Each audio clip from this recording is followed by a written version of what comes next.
9 তারিখ হাওড়ায় primary interview, Howrah district থেকে যারা আছেন তাদের আছে। একজন ক্যান্ডিডেটকে পেয়েছি। হ্যাঁ, আপনার নামটা বলবেন আমার কি? নাম বিপ্লব বেরা। আচ্ছা, আপনার ইন্টারভিউ ছিল এখন ফার্স্ট ফেজে, কেমন হয়েছে ইন্টারভিউ? না, ইন্টারভিউ খুব ভালো হয়েছে। স্যাররা খুবই ক্যাজুয়ালি প্রশ্ন করেছে, মানে খুব গম্ভীর ভাবনা। আচ্ছা। আর বেশি প্যানিক হওয়ার দরকার নেই। মানে আমার যে বোর্ডটা পড়েছিল, 4 নম্বর বোর্ড পড়েছিল, আচ্ছা, নর্মালি প্রশ্ন কি জিজ্ঞাসা করেছে। কি কি জিজ্ঞেস এবার করেছে আমাকে আপনাকে? প্রথমে যখন জিজ্ঞাসা করলো যে তোমার কি সাবজেক্ট ছিল, আমি বললাম আমার বায়োসায়েন্স ছিল। বায়োসায়েন্সের ওপরই প্রশ্ন মূলত করেছে। হুম। তত প্রথম বলেছে যে তুমি কি পড়াবে, 5-এর ওপর, 5 ক্লাসের একটা যাও পড়াও। হুম। তো আমি ওই ঘনবস্তু দিয়ে আকার আকৃতি গুলো করিয়েছিলাম। কিছুক্ষণ পড়ানোর পরে স্যাররা বসতে বললো। তারপরে জিজ্ঞাসা করেছিল যে জলই জীবন। হুম। আর না, প্রথমে বলেছিল যে একটি গাছ একটি প্রাণ, তো এটা কেন? আচ্ছা। তখন আমি বললাম যে ওই কার্বন ডাই অক্সাইড এইসব দিয়ে যে ব্যাখ্যাটা হয় সেই ব্যাখ্যাটা দিয়েছিলাম। তারপরে বলেছে যে জল জীবন, তাহলে এই কথাটা কি ভুল?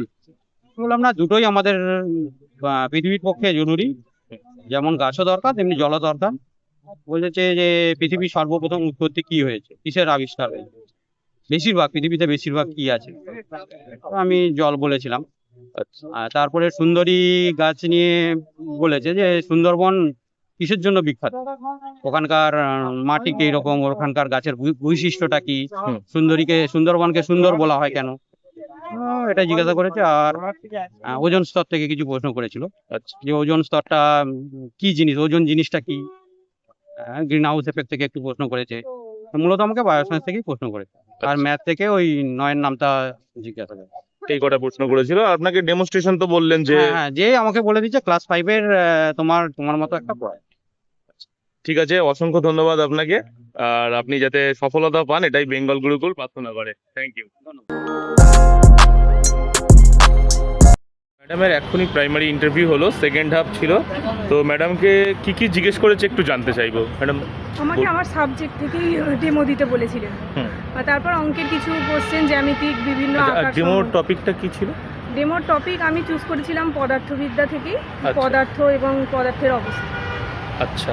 আর তো তারপরে সাবজেক্ট থেকে কি জিজ্ঞেস করেছিল আপনাকে? সাবজেক্ট থেকে বাচ্চাদের বোঝাবেন কি করে যে পৃথিবী ঘুরছে, এরকম কিছু আপেক্ষিক তাপ। সেখানে কি গ্লোব ইউজ বা না এইসব না না, গ্লোব। বোর্ড ওয়ার্ক করে বুঝিয়েছিলেন, হ্যাঁ। তাই তো?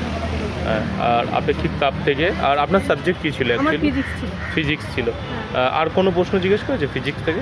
না, ফিজিক্স থেকে না, বাকি অঙ্কের জ্যামিতিক আকার থেকে প্রশ্ন করেছিল। কি কি আকার দিয়ে প্রশ্ন করেছিল? চতুর্ভুজের বিভিন্ন শ্রেণী বিভাগ।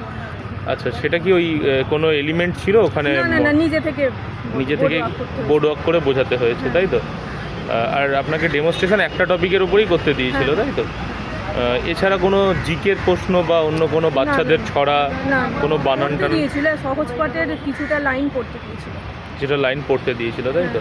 আর কিছু লিখতে দিয়েছিল কোনো হ্যাঁ, বানান? পুরোটাই তো লেখা, মানে ওই অঙ্কের টপিক আর অঙ্কের টপিকটাই লিখতে দিয়েছিল। আচ্ছা, ঠিক আছে, অসংখ্য ধন্যবাদ ম্যাডামকে। ধন্যবাদ। আশা করি আপনার ইন্টারভিউ অনেক ভালো হয়েছে। Thank you. প্রতিদিনের ইন্টারভিউয়ের এক্সপিরিয়েন্সগুলো তোমরা দেখার জন্যে ইউটিউবে বেঙ্গল গুরুকুলকে সাবস্ক্রাইব করো এবং ফেসবুক পেজটি ফলো করো।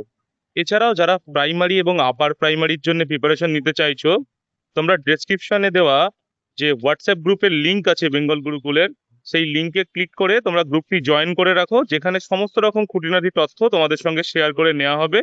এবং ভিডিওটি একটু শেয়ার করে দাও। একজন ক্যান্ডিডেটকে পেয়েছি যার আজকে প্রাইমারি ইন্টারভিউ ছিল। আপনাকে একবার জিজ্ঞেস করবো যে আপনার কেমন ছিল ইন্টারভিউর এক্সপিরিয়েন্স, কি কি জিজ্ঞেস করলো? ভালোই হয়েছে। আচ্ছা, আপনাকে কি কি জিজ্ঞেস করেছে?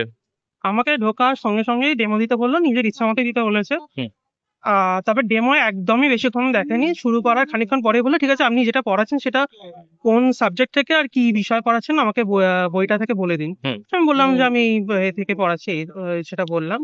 আর আমাকে বললো যে আপনার তো বেশি মানে বিএমআই বেশি, হুম। বিএমআই এর ফুল ফর্ম, বিএমআই এর রেশিও টেশিও এগুলো জিজ্ঞাসা করছিল। আর আচ্ছা। বলে সিলেবাস সব জানা আছে, হ্যাঁ। স্কুলে কি কি দিবস পালন করা হয়। আর আরেকটা কি জিজ্ঞাসা করলো, আরেকটা কি জিজ্ঞাসা করেছে, আমার খুব তাড়াতাড়ি হয়ে গেছে, আচ্ছা। সেটা ঠিক এই মুহূর্তে মনে পড়লো না। আচ্ছা, একটা জিনিস জিজ্ঞেস করবো, আপনাদের যে ডকুমেন্টস ভেরিফিকেশনে 17টা ডকুমেন্টস চেয়েছিল তো? হ্যাঁ, সেগুলোর কোনো সব- অসুবিধা হচ্ছে না। আমার একটা প্রবলেম হয়েছিল, সেটা আমি পার্থ কর্মকার স্যারের সাথে ওনারা কথা বলতে বললেন, আমি গিয়ে কথা বললাম। আচ্ছা তো ওটা মানে ওরা খুব হেল্প করছে, অসুবিধা আচ্ছা, কারোর যদি কোনো ডকুমেন্টস আপডেট না থাকে সেটা সাবমিট করার টাইম দিচ্ছে। হেল্প করছে, এবং কিছুদিন কোনো প্রবলেম হলে কিছুদিনের মধ্যে ওরা দিয়ে যেতে বলছে। হুম। তাতে কোনো মানে ওরা আচ্ছা, সেটা কোঅপারেট করছে। একটা বিষয়ে জিজ্ঞেস করবো একটু, অনেক ক্যান্ডিডেট বলে যে তাদের টেট সার্টিফিকেটটা হারিয়ে ফেলেছে, বা টেট সার্টিফিকেট অনেকে হারিয়ে ফেলেছে, এরকম কোনো বিষয় দেখেছেন মানে না, যে না, হারিয়ে ফেলেছে এসে কিছু ব্যবস্থা করতে পেরেছে এখানে? আমি জানি না এই বিষয়ে, আমার কোনো ধারণা নেই। তবে অনেকে বলছিল, শুনলাম কি একটা টেস্ট সার্টিফিকেট বা কিছুতে একটা কিউআর কোড আছে, কেউ বলছিল নেই সেই বিষয়ে। সেটাও আমার আমার তখনই আমাকে আমার নাম ডাকছিল আর কি, আমি চলে গেলাম। আচ্ছা, আমার এতটা ধারণা ঠিক। নেই। ঠিক আছে, অসংখ্য ধন্যবাদ ভাইকে। আর ভাই যাতে সফলতা পায় সেটাই বেঙ্গল গুরুকুল প্রার্থনা করে। Thank you. থ্যাংক